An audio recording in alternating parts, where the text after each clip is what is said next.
What does it mean to live free and die well? Our guest today, John Lovell, is a former special operations soldier, is the CEO of the Warrior Poets Society, personal friend. He's the author of a new book that I loved, and I hope you will get a copy. It's called The Warrior Poet Society. John, I got to tell you, I specifically haven't shaved for a couple days, knowing that you were coming on. Should have thought of it earlier, but it's good to hang out with you. Good to be back with you, man. I had this grizzly beard, and then we did this skit for our YouTube channel, and I had to shave. And so every time I do that, invariably our following is just excoriating, emasculating comments of like, who's this little child? And what have they done with the bearded John Lovell? And so anyway, I'm baby faced as well. Good to see you, man. Love it. It's good to have you on. Well, let's jump right in. Your book, the title is The Warrior Poet Way, and the subtitle is A Guide to Living Free and Dying Well. So you've served overseas in the military at least 5 times. Have you ever really thought you were going to die? Like, have you ever been either in battle or in training where you thought, this is it, my life is done? And I'm curious how that experience, if so, shaped you.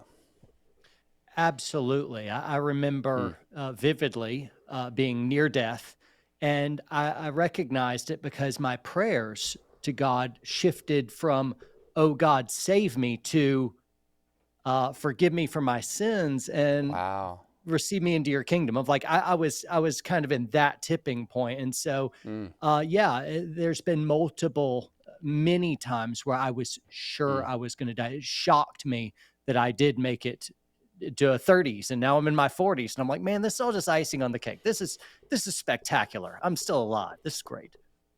So I've been concerned for my life, and times I've felt threatened, but I don't think I ever crossed that barrier you described where it's like, God, take my spirit. Does that kind of experience change you in any way? If so, how? I think in a forever kind of way. And the Mm, folks that have faced their own death, they can come back to life with a gratitude, with a renewed appreciation of the small things, and how much more so mm. even the big things. But I think it is a very sobering thing for it to happen to anyone. Now, I don't advise viewers to go bungee jumping on a thread just to just to like, oh, let me go almost die. You might actually pull it off, brother. So calm the jets. But yeah, the exercise, the near death absolutely has Hmm. changed my life forever, and I'm better for it. Hmm. A lot of your book is trying to help people understand what that means to live well in light of pending death, even if you haven't been at that exact moment. So we're going to unpack this a little bit, but the subtitle is A Guide to Living Free. Now that jumps out to me, John, because I think one of the biggest misunderstandings and confusions, and frankly, lies that people are tempted to believe, is about the nature of freedom. So if I ask younger generations to define freedom for me, it's almost always do whatever you want without restraint. You have a very different understanding of what freedom is. So, what is freedom and what does it actually mean to live freely?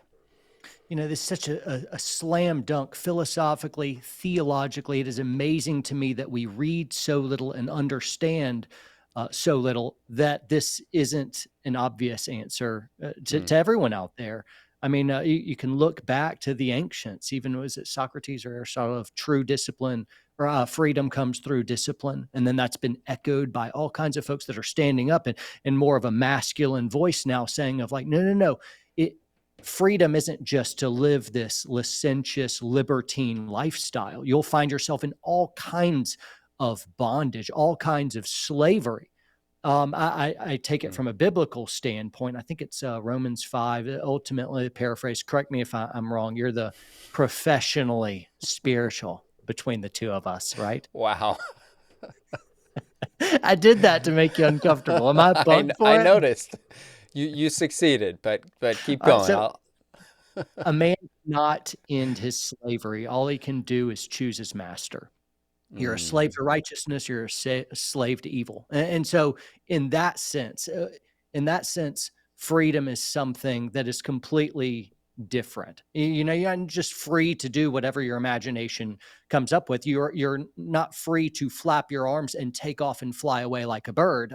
We are grounded by root realities around us. Hmm.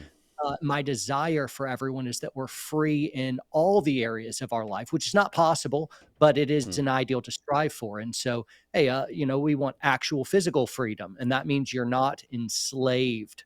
Think like slave Hmm. trade.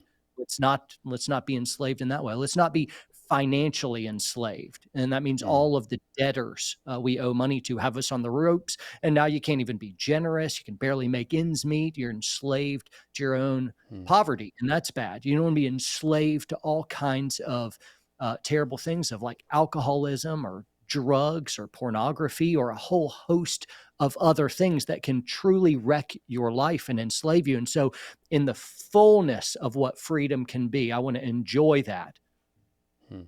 Yeah, that makes sense. Os Guinness has often talked about how there's freedom from and there's freedom for. So, freedom from fear, freedom from sin, freedom from addiction, but freedom for, which is about understanding what I'm made for, what is true about me, and living according to my design. So, you talked a lot about freedom from kind of slavery and sin, etc. But in your book, you also talk about to be free, you have to have something bigger than yourself that you live for. So, Right. why is that piece so important? And what is bigger than yourself that you live for?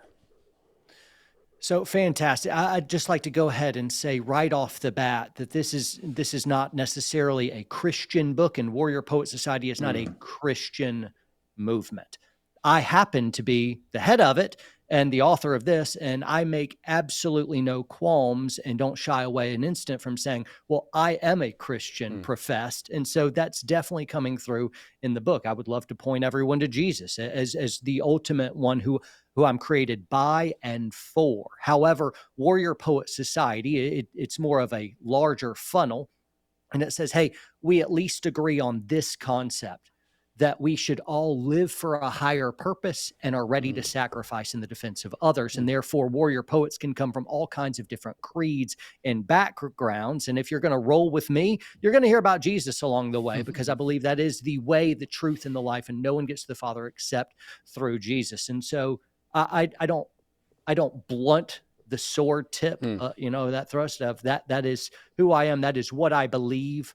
And so, yeah, ultimately, I live for Jesus. I live mm, for my family, for my wife, for my kids, for my brothers, for my friends, and maybe even for the stranger.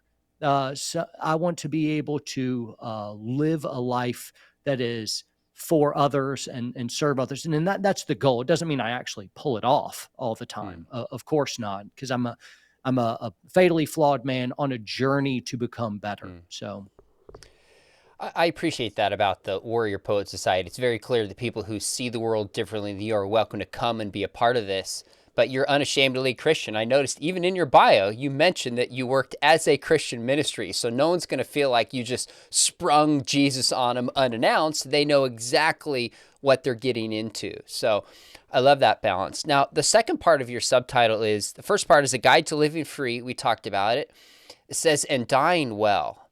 And you described being in the military. I can't remember if you said Iraq or Afghanistan, where you write a letter when you go out on a mission to your loved ones if you die and don't come back. I haven't had that experience. I haven't been in the military.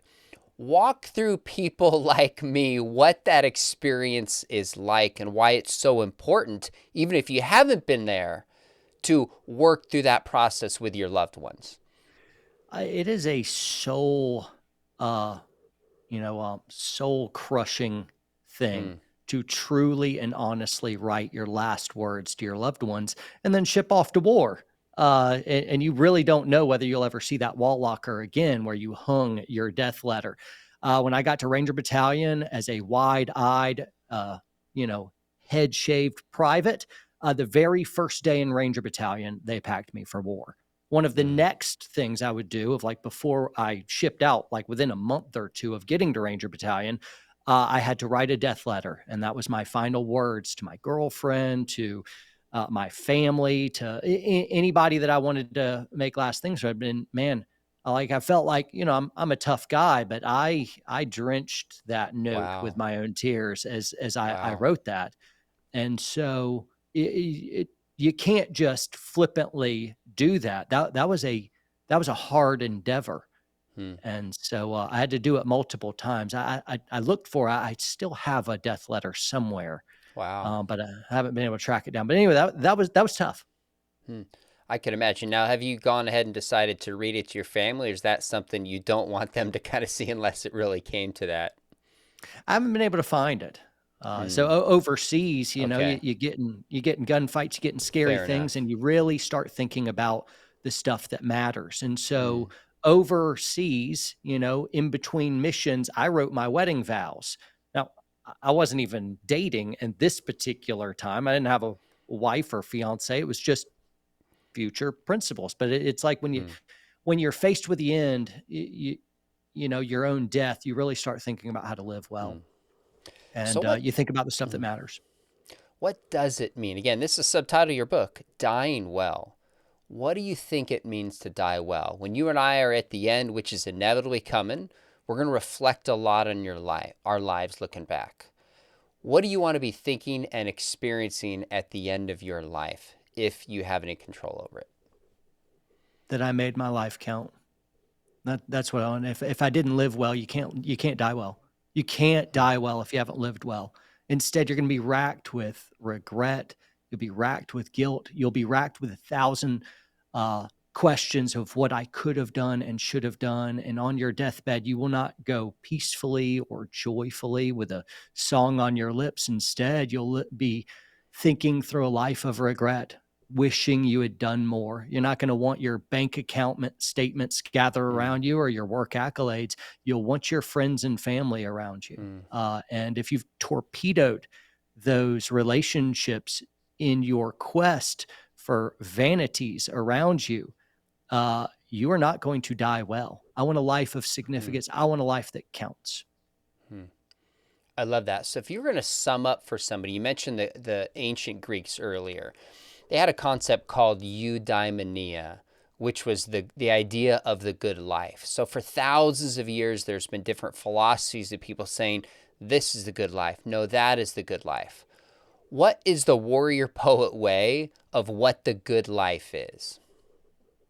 I think you live for higher purpose. You were ready to sacrifice in the defense of others, and you lived by that code. That would be the broader answer, I Hmm. believe. And people I leave it to the reader, and I leave it to the warrior poet member to be able to fill that in. For mine, it's quite easy. It's fear God and keep His commandments. But that's Hmm. it. I want to be greeted with "Well done, good and faithful servant." That's the goal. That's the ultimate hope, and that is more than enough.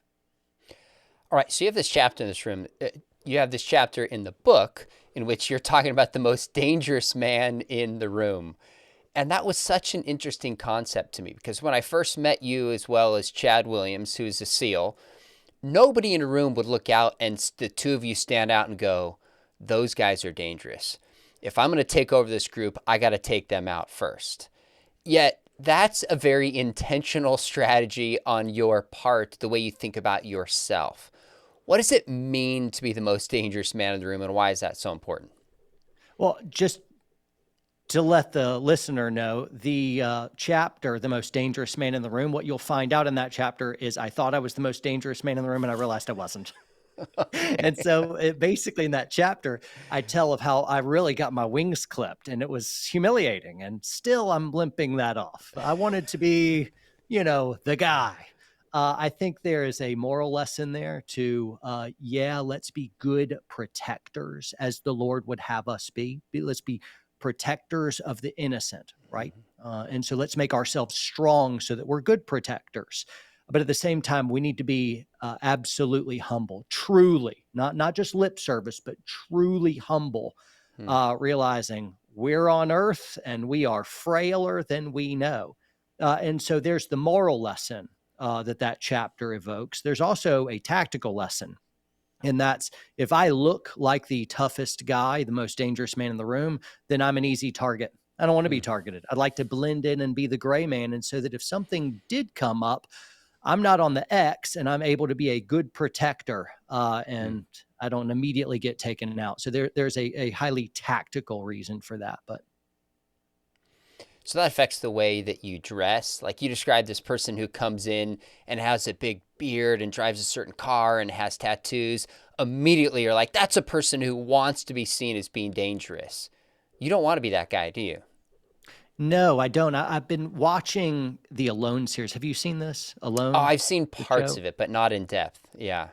My wife and I are way into it. And part of Okay. the thing, and for those tuning in that don't know about it, basically a group of people are dropped off individually and they've got to survive off the land and see who makes it the longest. And then whoever wins gets this big cash prize. The fun my wife and I have is from the very get-go, first episode or three, we're trying to decide who's the winner. And a lot of times you're tempted to pick the burly, Mm, tough looking alpha-ish guy, and a lot of times those guys tap out, and all of a sudden we're like, what? What happened?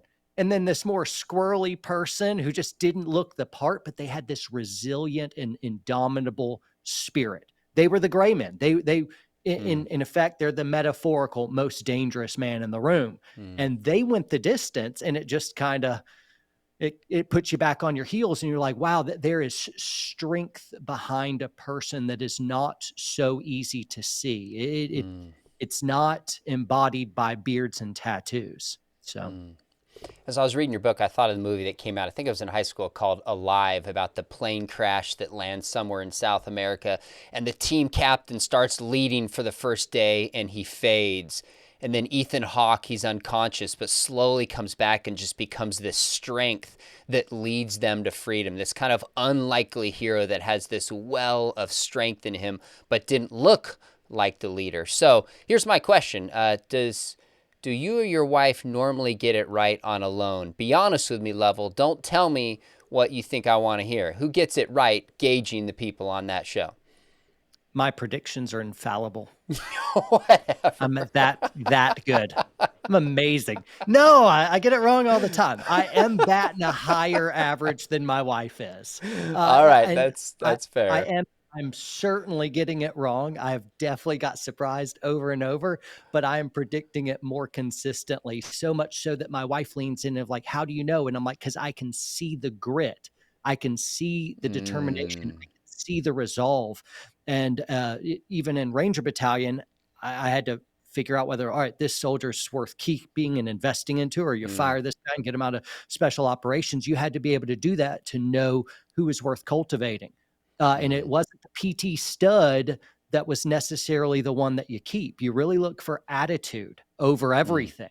And so mm, the folks sometimes without the really impressive physiques had this inner intestinal fortitude. They had a grit. They had long suffering, and they just absolutely shock and surprise you. And so I already knew to look for that. I was looking for attitude and grit, even over the skills. The people that are winning this show aren't necessarily the ones that are the most skilled. Though skill helps, skill is not a stopgap. It's really who has the strength of will and determination and grit. So I realize this is totally different, but I played for a coach who now is the fourth time winningest college basketball coach in history. Like phenomenal coach. And he was very unassuming, very humble. You wouldn't pick him out of a crowd, had a presence about him, but just a toughness. And we'd have conversations about whether you can make people tough or whether they're tough or they're just not. Are they born that way? So how do you develop that? Were you just born with this level of toughness? Or what would you say to someone who's like, I want that reservoir of toughness, I want to grow, but I just don't even know where to start and how to do it? What did the coach say? He actually said most people were born that way, and he's only seen very few become tough who weren't actually tough, at least when he got them at the college level. Very good. Cool.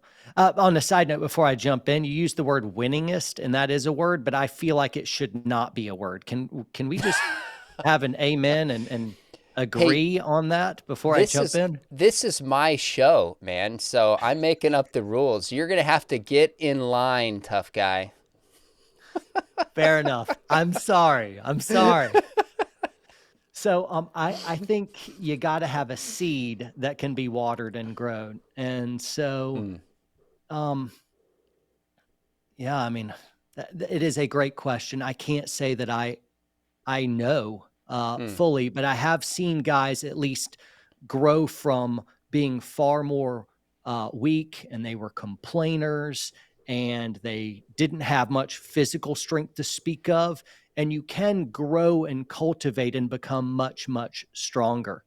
mm, Some folks just kind of have more of an innate thing, but I tend to shift a little bit more toward no, you can grow a lot more than people would give themselves credit for. I think it is a absolute cop out to say, well, that guy is tough and I'm not. And if I had different genetics, then mm, maybe I could do something about it. So I'm just going to Xbox and eat Cheetos all day. Of like, no, nope, that's not it. You can actually grow in toughness. You can just run toward it. If like you're a fearful guy, run toward your fear. And before you know it, with enough little decisions that are happening regularly, you can grow courage, right? mm, I was reading in Proverbs this morning and I came across a verse that says, the righteous are as bold as lions. And so if you mm, make yourself righteous, well, then you can get bold as lions. And so that led me to believe of maybe it's not in a man who has no courage and strength, but the Lord can give you that and then can grow it. And so I think that's a good case in point. So maybe I'm like later Matthew 18 or 19 with man, this is impossible, but with God, all things are mm, possible. So it mm. doesn't matter where you're at now or what you're starting with, you can become the man that you should be, that you're supposed to be. You can't do it in your own strength. You'll need Mm, more than your own strength, mm. but you also need all of your own strength. I love that. Now, later in the book, you talk about some kind of practical steps that I want to get to. But this is a question I've asked myself, John. I wasn't planning on taking the interview here, but my dad came from a just total broken background. He was physically abused for years by a man Mm. who lived on their farm. His older sister took her own life. My dad's dad, my grandpa, was an alcoholic. He was told that he was not wanted as a child. It was a surprise. Now that breaks a lot of people, but when you come through that, there's just this deep level of toughness that my dad has. I'm like, man, when you've been through that fire, he's got a deep well. I never had worry financially. My next meal didn't deal with those kind of things in my life. So I've often asked myself, man, I want to be tough. And I've worked on that. But I've asked myself, hey, is that toughness here? Because I just come from such a different background. So, how practically does somebody grow with that? How do they grow into being the man that God wants them to be? How do you grow, even if people have different backgrounds and, like you said, different, potentials? We can all take those steps forward. How do you do that in your life? And with the Warrior Poet Society, how are you encouraging people to grow in that level of toughness? Great question. I think everything about the 21st century we live in right now is just so wildly artificial. Mm, Everything about our environments. Of right now, I'm sitting in a room that is 71 degrees because I will it so. It's not 78. It's not 82. Absolutely not. And you're drinking a beverage that was probably heated up in a microwave. Instant gratification. You got a tooth that needs some work. Of like, I don't want to feel a thing. Zero pain. Give me a shot or put me out. I want no mm, pain. And, you go to your refrigerator that's stock full. Even the folks that are living below the poverty line with government assistance of like, they probably have a 70-inch TV on their wall and a supercomputer in their hand of like, holy cow, we live in such wild wealth that if we chose to, we could perfectly insulate ourselves so that we were comfortable almost all the time and not have to really endure much of the suffering that would have been inherent in mm. all the ages past that would have just part of been being a human, of like, I wait until my water is perfect temperature before I jumped in the shower this morning. I'm thinking all like the Viking cultures or the whoever throughout antiquity was always cold showers, and you're going to take one once every 2 months. It's going to be a real treat. It's going to be an ice bath. It's going to be terrible. And that was just the normal thing. And so I think the modern man is so coddled and so Mm, pathetically weak that for us to stand above our peers takes precious little, but you're going to have to seek out in our artificial um, uh, bubble wrapped spaces to seek out discomfort and adversity mm. and to punish yourself physically and mentally so that you can gain the strength that is Wow. required for you to actually be a man. You do this all the time. Me and you went Mm, running on the Sea of Galilee. We did a we did. CrossFit workout, or we did like a calisthenics workout, me, you, and your wife. And I was sucking more than y'all know. I thought I was going to throw up. I didn't tell you until later. Anyway, but we were doing that. We're like, hey, you know what? We're having a great time in Israel. Let's hurt ourselves badly this morning. And so we did. And I'm like, yeah, we did the thing, right? So I That's think awesome. that is healthy for a man. You need to Mm, punish yourself. wow. That's tough. Okay, so you just said he turned 40. In the book, you said 39 when you wrote it. So now I'm thinking, I bet he's turning 40. That's around the time a lot of people retire from professional sports. So I'm curious how you keep your edge as you get older. And let me frame it through perhaps my all-time favorite movie is actually Rocky 3. I used to Mm. watch that movie over and over again as a kid until my mom recorded over it. She thought it was a rock video, and I was like devastated on my VHS. She felt terrible. But I love the idea of how he has success. He gets domesticated. Now he has something to lose. And Clubber Lang, Mr. T, comes along and has nothing to lose. And he's got this hunger and he's got this edge. And that conversation that Adrian has with him on the beach, like I literally get teary eyed. She's like, why are you so afraid to lose? It's okay. Like, fight your fears. That's something natural that happens to people probably around 40 years old when they have success. So, how do you fight against that and kind of keep your edge, given that now that you do have something to lose?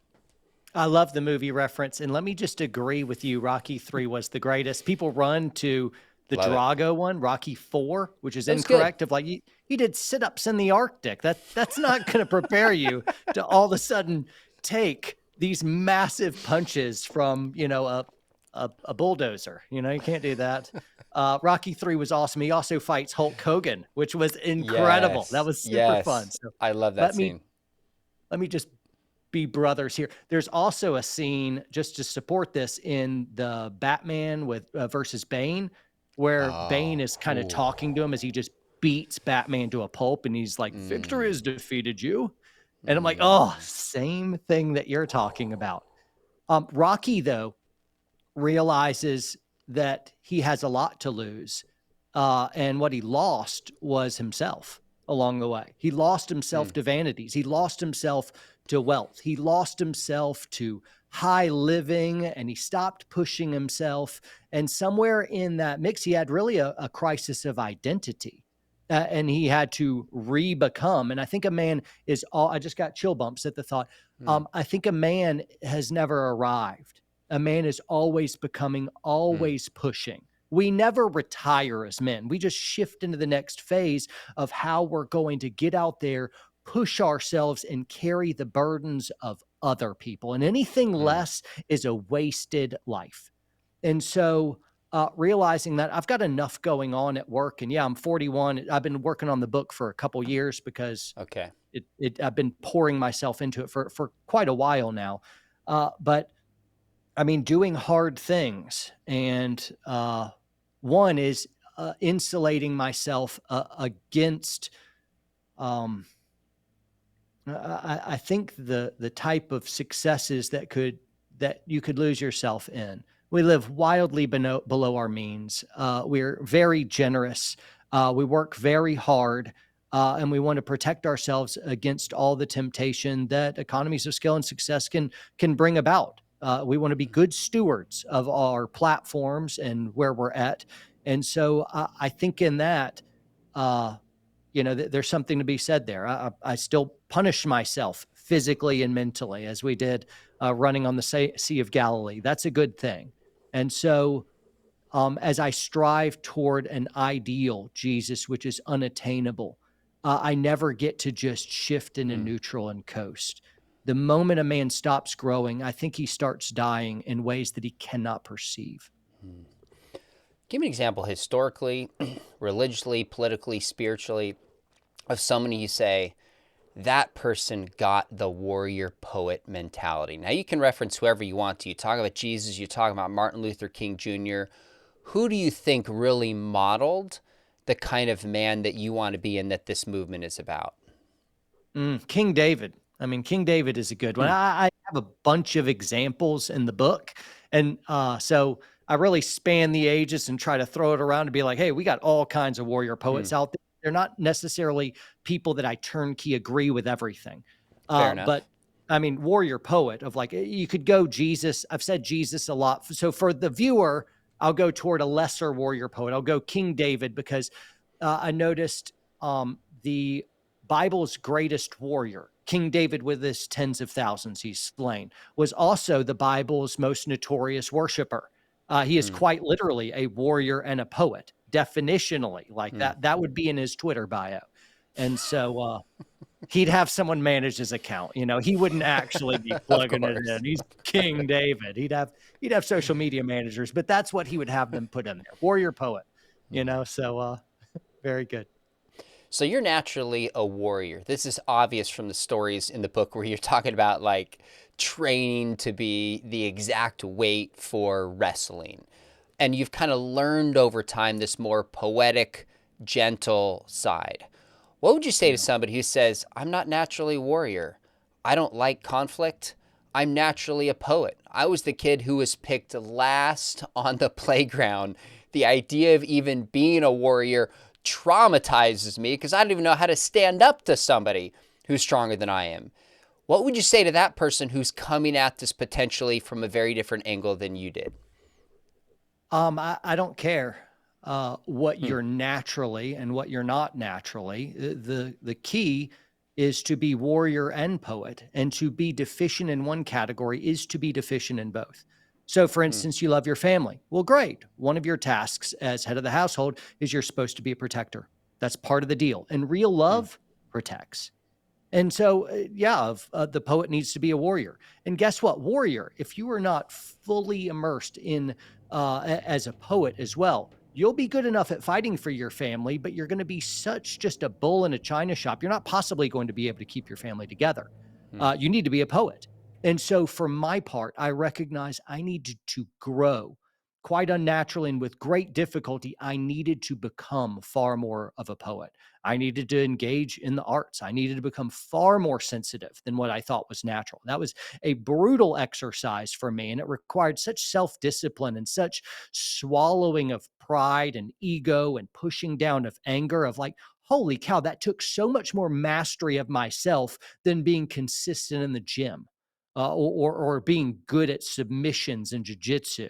That stuff was easy compared to growing into patience and peace and kindness and self-sacrifice and self-denial and love and affection and emotional vulnerability. That was wildly hard for me, and I still kind of suck at it. And by the grace of God and with the help of my wife and my children and those men who are gathered around me as accountability, I am making strides, and I've come so far from where I was. I still have so far to go, but that's the journey. That's the ideal, and that's where I'm going. You have a chapter called The War of Ideas. Now, as an apologist and philosopher, of course, I loved that. And at times on your channel, you discuss some of these kind of larger philosophical and cultural ideas. But what war would you say kind of America is in, so to speak, of ideas? And what role do you want to play in that battle that's taking place? So this chapter I feel real uncomfortable with because I am keenly aware that you are the master here. You're the Jedi, and I'm the Padawan learner here. Whatever. And I actually just care what you have to say because, like I read books by guys like you that help me put together my chapter 5. So people viewing, Sean has better things to say here than I do. That's the war of ideals. I think from the Christian standpoint, I can say is we don't battle against flesh and blood, but against Okay. the evil principalities of the dark. And so it's all demonic, and Mm, everything is just a different packaging of that demonic mm, influence. And so it's all the same. It's just new techniques, same old depravities, right? Now, today, it's an incredibly weird time in that we have this woke mind virus mm, where we have a suspension of truth as a real capital T kind of mm, thing. Like before, throughout all history, memorable history, people were at least searching for a capital T truth. That's what the Enlightenment era was. Before the Enlightenment, of like, hey, God said this, and so that is truth. And even after, in the postmodern, or I mean, sorry, in the modern era, they still believed there was some kind of capital mhm, T truth, but we disagreed on what that was and how to get there. Postmodernism did something unprecedented for all of human history, as far as I can tell, and that saved like there's no real capital T truth. mm. It's really just relative. There's no real truth, just whatever you think and believe. And that goes for all the different disciplines, and it goes for theology and philosophy. There's no real truth. Now, I'm not saying that no one ever believed that before, because certainly throughout history you have moral relativism. But what I'm saying is a wide sweeping general consensus never has the whole world kind of Hmm. linked arms and say, truth isn't a real thing except for what you invent. Hmm. And I don't think that the folks that promulgate this anti philosophy, it's an anti truth. Truth brings together the deconstructionists, the postmodernists say there is no real truth. And so it's, in effect, technically an anti philosophy. It's a destruction of all truth. Never has it happened on such a wide scale. And that's the point. Hmm. So sometimes there's debates about whether Christians should use kind of warrior military type metaphors when it comes to spiritual issues because it creates a culture war, us versus them mentality. Now, of course, one obvious response to that, insofar as it goes, is that Ephesians talks about the belt and the chest piece and the sword and the shield and kind of uses battle metaphors to a degree. But does that concern you, being a warrior post society, being a Christian, that it could unnecessarily create a culture war? Or are you like, bring it on? We are in a culture war and we got to defend it. I think some sweetie pie Christians who mean very well would love to naively project that we live in this sweet little world where everyone's kind of nice and everyone's basically good. I'm like, no, you're born into a world at war. The whole world is under the power of the enemy. Jesus is coming back with a sharp double Hmm. edged sword to strike down the nations and tread the winepress of the fury of Hmm. the wrath of God. He is the commander of the Lord's army, both in Joshua 5 and in Revelation Hmm. 19. That is Jesus, the strong, terrifying lion of the tribe of Judah. And so we are born into a world at war. And so we've been given divine power to destroy arguments and every lofty opinion which sets itself up against the knowledge of God. And we are not battling against flesh and blood, but against the evil principality. It's a world at war. And if God uses warrior language and Jesus uses warrior language, and you don't want to use warrior language, great. Just know that you're not following God. And Hmm. so I get the desire for peace, because that impulse, if I'm describing you and you're already bristling against me, I like that you do desire peace. I like that.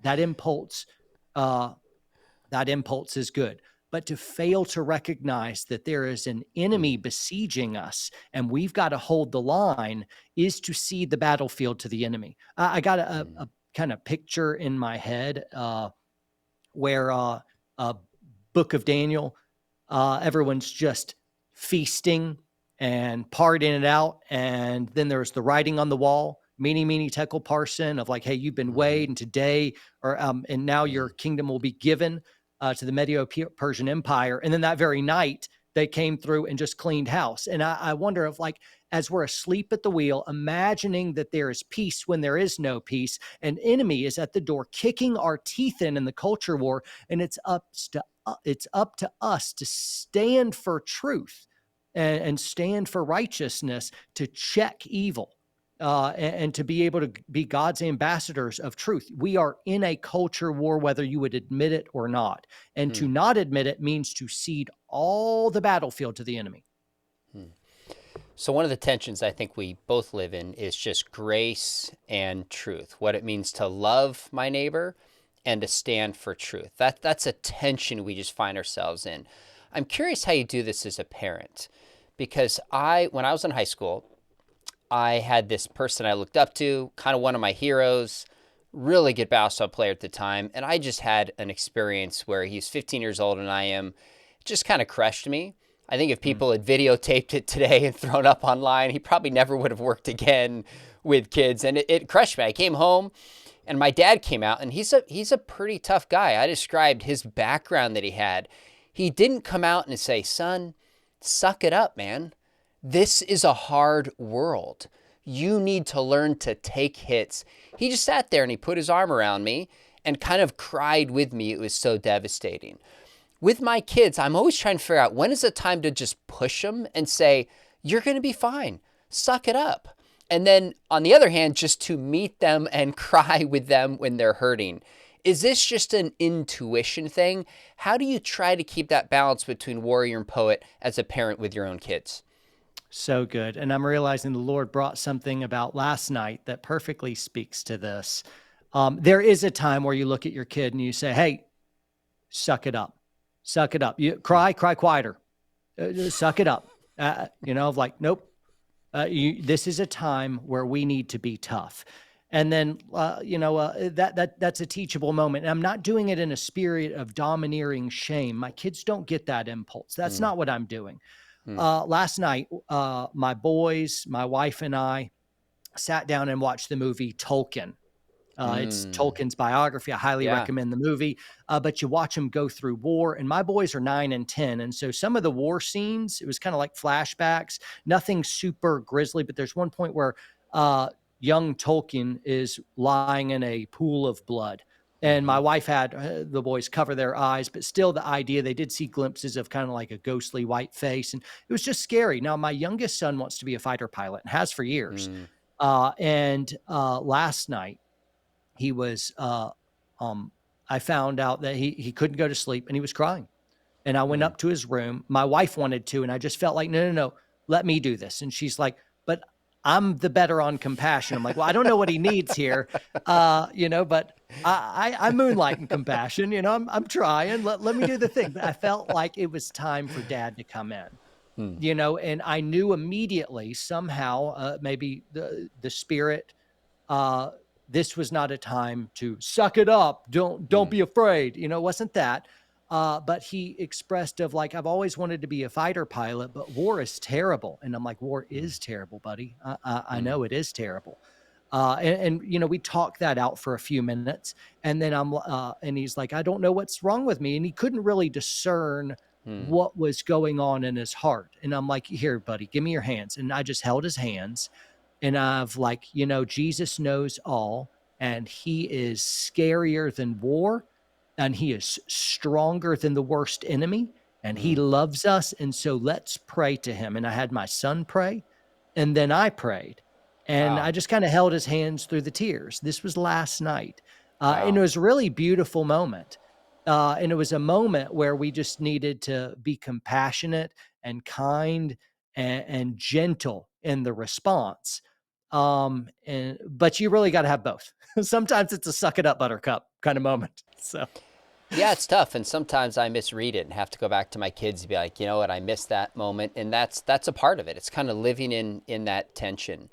yeah. A couple more questions for you. I'm really curious what you think kind of the media elites, so to speak, misunderstand about you or the warrior poet society.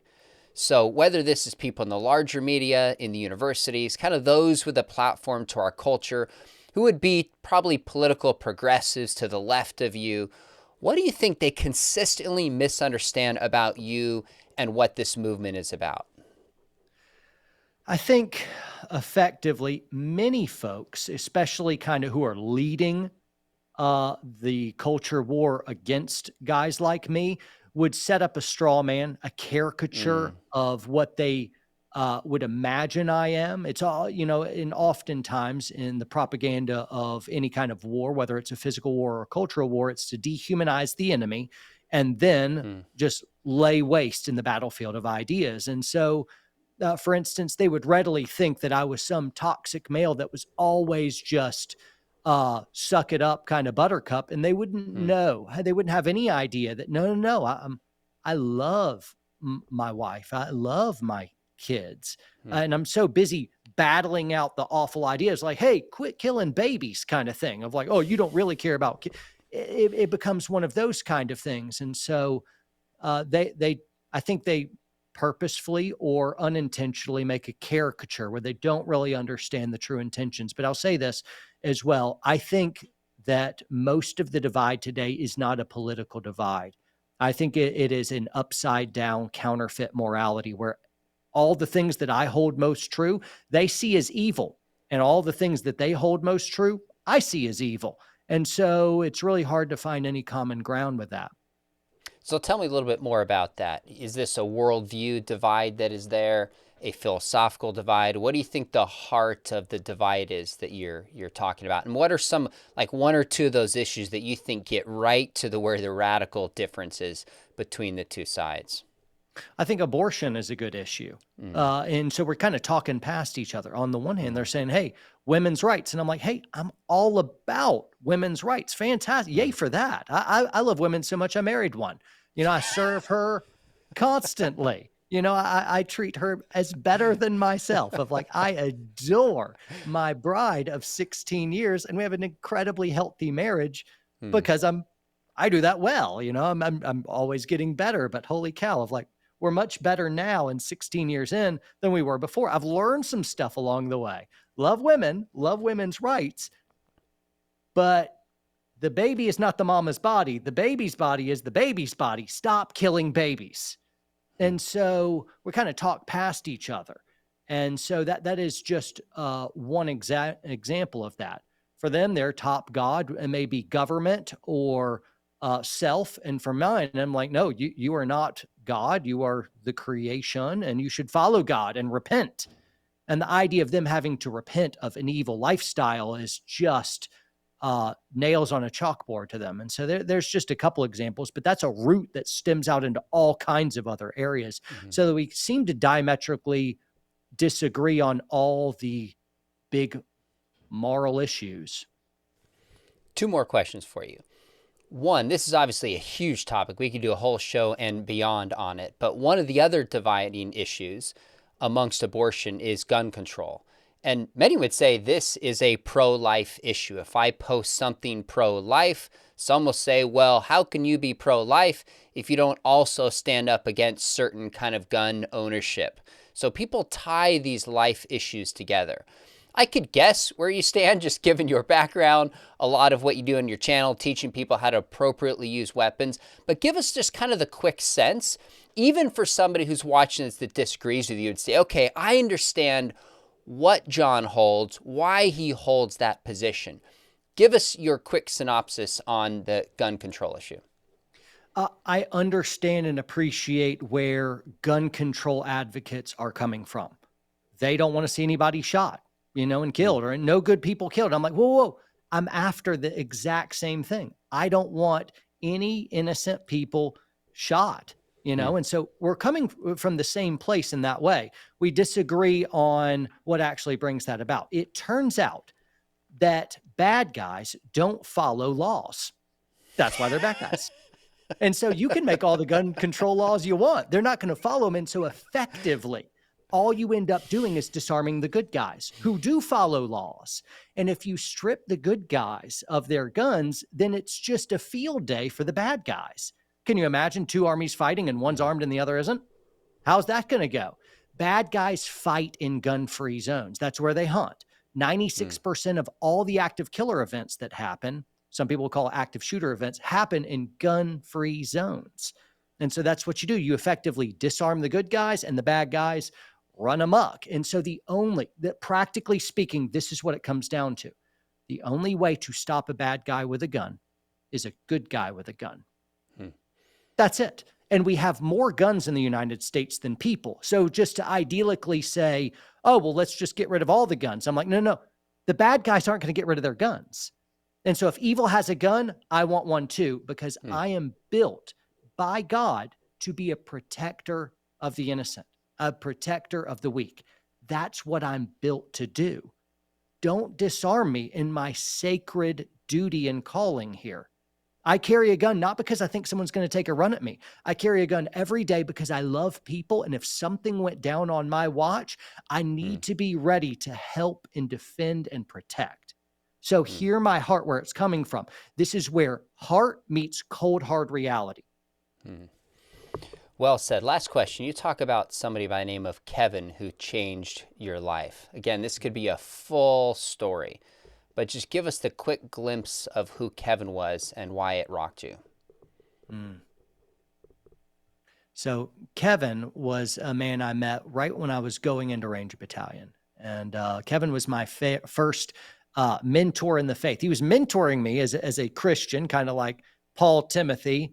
And I didn't even know what that was. I didn't have any reference point for what that is. And looking back, Kevin was so patient with me. I was such a bull in the china shop. Every point, because I'm like a fighter on stuff. And I remember vividly talking to him, being like, why do I need the Old Testament? I have the New Testament. Old's old, stuff like that. And he's like, but God, John, you miss so much of the character of God and the Old Testament. And I just had to read it and fall in love Sure. more with God and understand the full counsel of God before I realized what he was talking about. But that's just one kind of off the cuff example of how awful it was to mentor me. But Kevin was placed in Ranger Battalion, a place where there's not a lot of on fire professed Christians that are really living for Jesus while they're kicking open doors hunting terrorists abroad. But Kevin was there, and he ended up dying years later. Mm, And that's still tough, mm, but I thank God for Kevin and men like him. mm.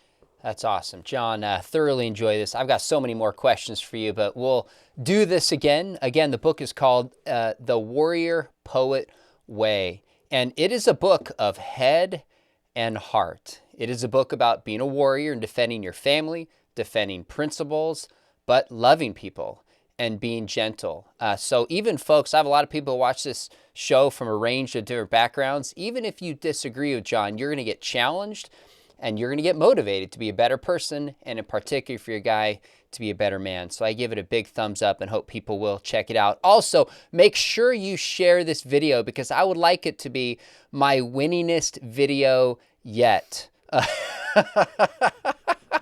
You knew I was bringing that full circle, man. It was so witty, you could have passed. It was so brilliant. Bravo. Couldn't help it.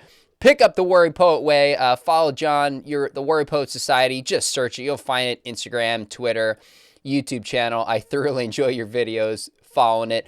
Make sure you hit subscribe here. We've got some other channels coming on. And if you've thought about studying apologetics, we have a full distance program. We would love to have you a part of the program here at Biola. Cultural engagement is what we talk about. We want to stand for principles, but we want to do it with love as well. John, thoroughly enjoyed this, my friend. Let's do it again. Sounds good. Thanks for having me on.